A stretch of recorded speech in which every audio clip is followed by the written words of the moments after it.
Dans ce recueil de poèmes, l'auteur Maryse Kwasi, écrivaine d'origine ivoirienne, plonge au cœur des silences et des non-dits qui tissent nos vies.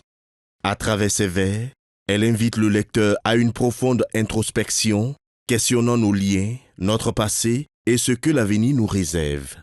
La poésie devient pour elle une lumière, un moyen de lutter contre l'oubli et l'indifférence, une déclaration d'amour et une tentative de guérison face aux silences familiaux qui façonnent nos relations affectives. La préface salue avec émotion ces fragments de vie partagés, rappelant que ces silences portent en eux la mémoire, l'héritage et une forme d'expression où l'amour, la transmission et la résilience se révèlent au-delà des mots.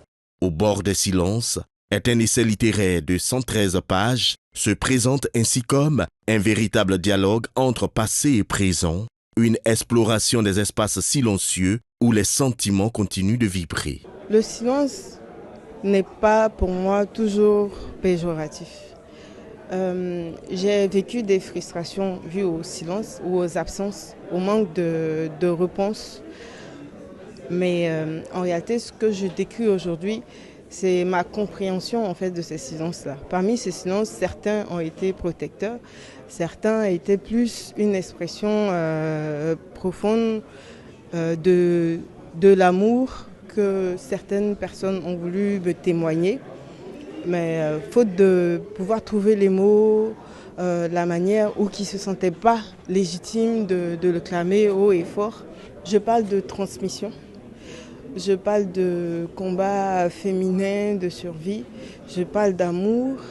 Je parle de cœur brisé. Je parle de combat intérieur. Je parle d'expression, d'amour. Je parle d'expression même, tout simplement. Parce que le silence veut dire plusieurs choses en fonction de la personne qui le dit, en fonction des circonstances. Léo est très bien écrit. Parce qu'il faut noter qu'elle est artiste et on va dire c'est évident de le dire là, mais elle est aussi peintre et on a pu voir ses tableaux et tout. Et cette dimension-là, ça fait que ça apporte quelque chose de très différent à son écriture.